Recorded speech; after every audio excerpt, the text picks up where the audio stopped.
Hi student, आज हम लोग क्लास 12 फिजिक्स का पहला चैप्टर इलेक्ट्रोस्टैटिक स्टार्ट कर रहे हैं।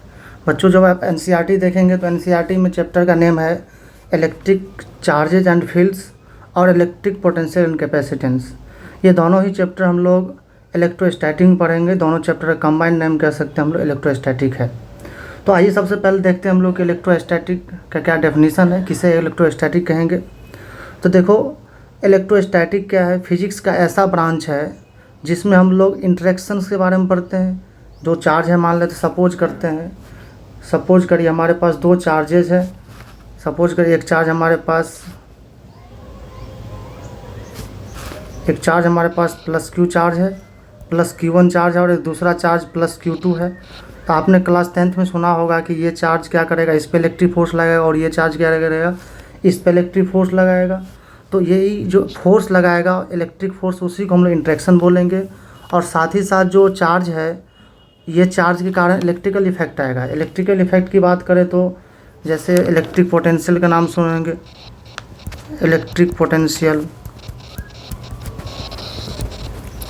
हो गया, फील्ड्स हो गया।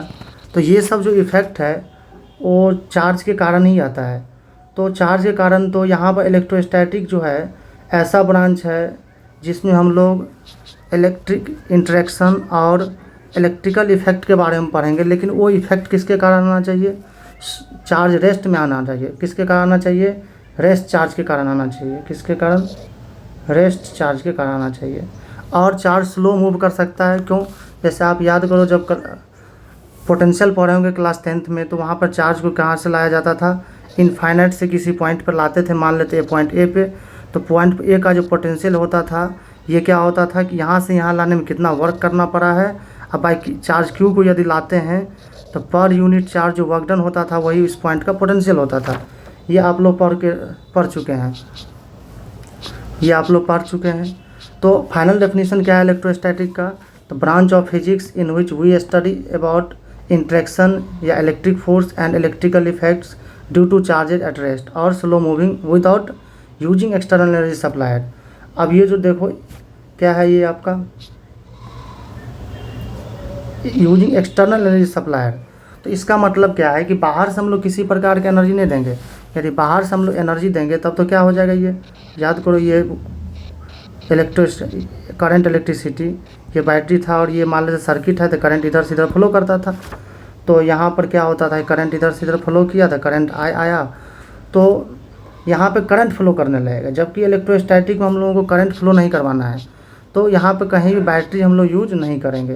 तो इसका मतलब यही हुआ कि इलेक्ट्रोस्टैटिक फिजिक्स का ऐसा ब्रांच है जिसमें हम लोग इंटरेक्शंस के बारे में पढ़ेंगे, और साथ ही साथ जो इलेक्ट्रिकल इफेक्ट होगा चार्जेज के कारण, रेस्ट चार्ज के कारण, उसी को हम लोग क्या बोलेंगे, इलेक्ट्रोस्टैटिक।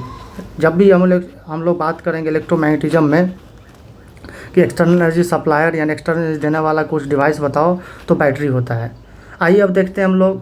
देखो, पूरा इलेक्ट्रोमैग्नेटिज्म जो हम लोग पढ़ेंगे, यानी करंट इलेक्ट्रिसिटी, इलेक्ट्रोस्टैटिक, मैग्नेटिज्म, ये सारा में ही अब चार्ज का ही खेल होता है, यानी चार्ज ही के कारण ये सब आता है। तो हम लोगों को सबसे पहले जानना चाहिए कि इलेक्ट्रिक चार्ज क्या होता है और इसका क्या प्रॉपर्टीज होता है। ठीक है, तो हेडिंग लगाते हैं इलेक्ट्रिक चार्ज। तो इलेक्ट्रिक चार्ज देखो, हमको पता है कोई मैटर जो है वो किसका बना होता है? एटम का बना होगा। और एटम किसका बना होता है? इलेक्ट्रॉन का बना होता है और प्रोटॉन का बना होता है। और आपको पता है कि इलेक्ट्रॉन और प्रोटॉन क्या करता है? चार्ज को कैरी करता है। यानी इलेक्ट्रॉन प्रोटॉन ऐसा पार्टिकल है जो चार्ज अपने अंदर रखता है, ये चार्ज वाला प्रॉपर्टी रखता है। तो हम लोग जानते हैं एटम के अंदर चार्ज होगा क्योंकि इलेक्ट्रॉन है, एटम के अंदर प्रोटॉन है, तो मैटर भी तो एटम का ही बना होगा। इसका मतलब क्या है, कोई ऐसा सब्सटेंस है बताओ कि जिसके अंदर चार्ज नहीं होगा? तो सब के अंदर चार्ज होगा। हाँ, ये बात अलग है कि नेट चार्ज 0 हो सकता है, लेकिन यहाँ चार्ज की हम बात कर रहे हैं। तो इंट्रिंसिक प्रॉपर्टी, इंट्रिंसिक मतलब क्या है कि जैसे सब्सटेंस है, मैटर है, तो मैटर होगा तो एटम का होगा, एटम का बना होगा, एटम होगा तो इलेक्ट्रॉन का बना होगा। तो इसलिए इंट्रिंसिक प्रॉपर्टी बोलेंगे, मतलब ये होगा ही होगा। ये क्या आपका इंट्रिंसिक प्रॉपर्टी, मतलब बेसिक प्रॉपर्टी मैटर का, ड्यू टू, अब इसके कारण होगा क्या, due to this electric and magnetic effect produce. Charge के कारण क्या आता है आपका? इलेक्ट्रिक इफेक्ट और मैग्नेटिक इफेक्ट प्रोड्यूस होता है। अब बच्चों एक बात ध्यान दो, इलेक्ट्रिक चार्ज जो देखो ये कोई पार्टिकल नहीं है, ये प्रॉपर्टी है। जैसे मान लो कोई आदमी है तो उसके पास क्या होगा, ऑनेस्टी। तो ऑनेस्टी मान लेते हैं, तो ऑनेस्टी क्या एक प्रॉपर्टी है, ये दिखता नहीं है, ये ऑनेस्टी किसी पर्सन के अंदर होगा।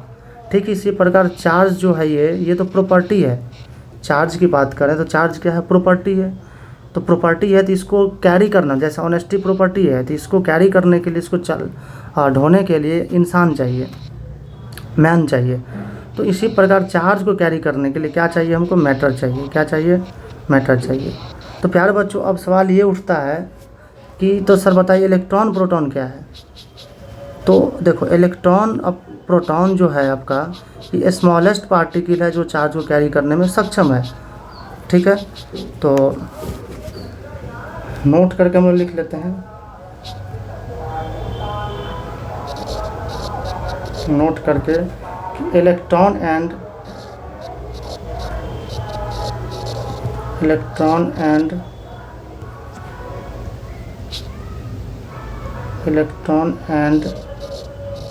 proton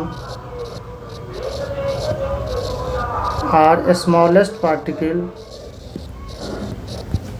which